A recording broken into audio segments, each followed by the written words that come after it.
बिस्मिल्लाहिर्रहमानिर्रहीम। अस्सलाम वालेकुम स्टूडेंट्स। आज हम एक्सरसाइज नंबर 5.1 स्टार्ट करेंगे। इससे पहले हम चैप्टर का इंट्रोडक्शन देख चुके हैं। उसके अंदर मैं डिस्कस कर चुका था कि हमें 4 से 5 फार्मूलाज याद रखने पड़ेंगे। सबसे पहले हमने देखा था कि समेशन किसी भी कांस्टेंट के लिए क्या होता है। जस्ट आपने उसके साथ कांस्टेंट के साथ n लिख देना होता है, ठीक है। अगर आपके पास n लास्ट नंबर हो। और समेशन जे स्क्वायर का फार्मूला हमने देखा था n/2 इंटू n+1। और इसी तरह समेशन जे स्क्वायर का देखा था, समेशन जे क्यूब का देखा था और समेशन जे की पावर 4 का देखा था।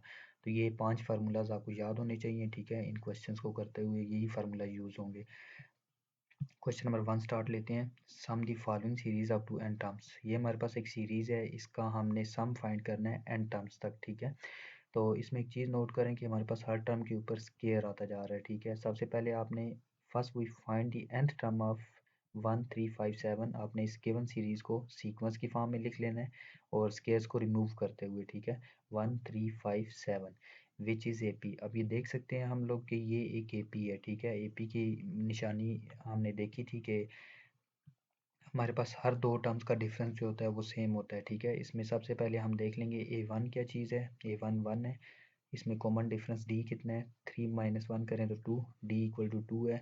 अब हम इसका लास्ट हम nth टर्म फाइंड कर लेंगे, ठीक है। nth टर्म का फार्मूला क्या होता था अरिथमेटिक सीक्वेंस के अंदर। हमारे पास अरिथमेटिक सीक्वेंस के अंदर हमने देखा था कि an = a1 + n-1 d होता है, ठीक है। लेकिन इसने जस्ट इधर n की जगह j यूज़ कर लिया, ठीक है। डमी वेरिएबल हम कुछ भी यूज़ कर सकते हैं, तो ये j है, ठीक है। तो इसमें सबसे पहले a1 की वैल्यू पुट की 1, डी की वैल्यू 2 पुट की, इसको सिंप्लीफाई किया तो 2j - 1 आ गया, ठीक है। लेकिन एक चीज़ याद रखिएगा, हमारे पास ये टर्म आई है जो कि हमने सीक्वेंस खुद बनाई थी, ठीक है। जो हमारे पास गिवन सीरीज़ है उसके अंदर हर टर्म के ऊपर स्केयर था, मतलब कि आपने इस nth टर्म का स्केयर लेना है, ठीक है। तो the nth term of the given series becomes as. तो इस ए जे को हम लिख लेते हैं, ये ए जे nth टर्म है किसकी, जो कि हमने सीरीज़ खुद बनाई थी। और जो टी जे हम कह रहे हैं वो टी जे समझ लें आपके पास गिवन सीरीज़ की टर्म होगी nth टर्म, ठीक है। जस्ट आपने ए जे की जगह टी जे लिख लेना है और आपने 2j - 1 का होल स्केयर लिख लेना है, ठीक है। स्केयर का फार्मूला ओपन करना है। स्केयर का फार्मूला ओपन करने के बाद जस्ट आपने एक स्टेप करना है, टेकिंग सम J1 से लेकर n ऑफ बोथ साइड्स, क्योंकि उसने n तक उसने सम मांगा था। तो हम J1 से n तक समेशन अप्लाई कर देंगे दोनों साइड्स पे, लेफ्ट साइड पे भी और राइट साइड पे भी। ये तो अब ये राइट साइड पे हमारे पास समेशन हर टर्म के ऊपर सेपरेट हो जाएगा और जिन जिन के साथ कांस्टेंट नंबर है वो कांस्टेंट नंबर पीछे लिखते जाएंगे, ठीक है। क्योंकि समेशन जो है उन टर्म्स पे अप्लाई होता है जिनके अंदर जे इन्वॉल्व होगा। तो 4 पीछे आ जाएगा और समेशन जे स्केयर का आ जाएगा। इसी तरह ये 4 पीछे आ जाएगा, समेशन जे का आ जाएगा। और 1 ये तो कांस्टेंट टर्म है, ये तो इसके साथ कुछ है ही नहीं, तो इसीलिए हम जस्ट इस टर्म का जो है इसको समेशन इसी का लेंगे, ठीक है। समेशन J1 से लेकर n तक। अब हमने समेशन जे स्क्वायर का फार्मूला देखा था, ठीक है। और समेशन जे का भी देखा था और समेशन 1 का भी। कांस्टेंट नंबर का तो हम जानते हैं कि जस्ट आपने 1 के साथ n लिख देना है, ठीक है। और समेशन जे जो था वो क्या था, n+1/2। और समेशन जे स्क्वायर का क्या था, ये 4 ऐसे ही लिखा, ठीक है। और समेशन जे स्क्वायर का था n+1 2n+1/6। तो ये कैंसलिंग करके, ठीक है,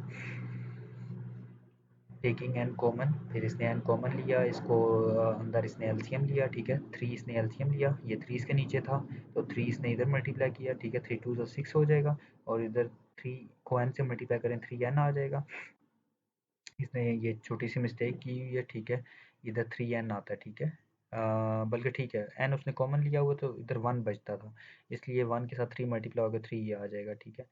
तो ये अंदर जस्ट सिंप्लीफिकेशन करेगा, 3 बाहर आ जाएगा, इसको ब्रैकेट्स को सॉल्व करेगा, सॉल्व करके कैंसिल करके जो टर्म्स कैंसिल होती हैं लास्ट में हमारे पास ये रिजल्ट बच जाएगा, ठीक है।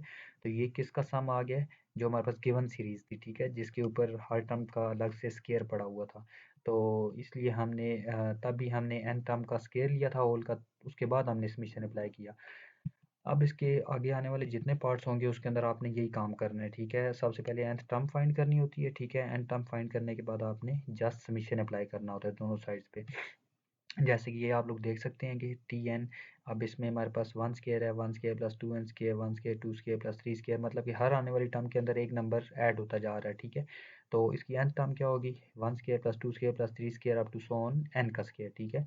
तो ये इसकी nth टर्म है। Let the nth term of the given series is, इसके अंदर डायरेक्ट आपने nth टर्म लिखनी है, ठीक है, n स्क्वायर तक ये इसकी nth टर्म है। अब nth टर्म के अंदर हम जानते हैं कि इस चीज़ का सम किसके इक्वल होता है, 1 स्क्वायर से लेकर n स्क्वायर तक हम जानते हैं कि ये समेशन जे स्क्वायर बनता है, ठीक है, और ये समेशन जे स्क्वायर, ये चीज़ समेशन जे स्क्वायर इसके इक्वल होता है। अब इसमें ये अंदर दोनों को मल्टीप्लाई करेगा, 6 डिवाइड हो रहा है, ठीक है, और ये आपके पास ये तो ओवरऑल ये आपके पास ये आ जाएगा, ठीक है, ये एन टर्म ये आ जाएगी।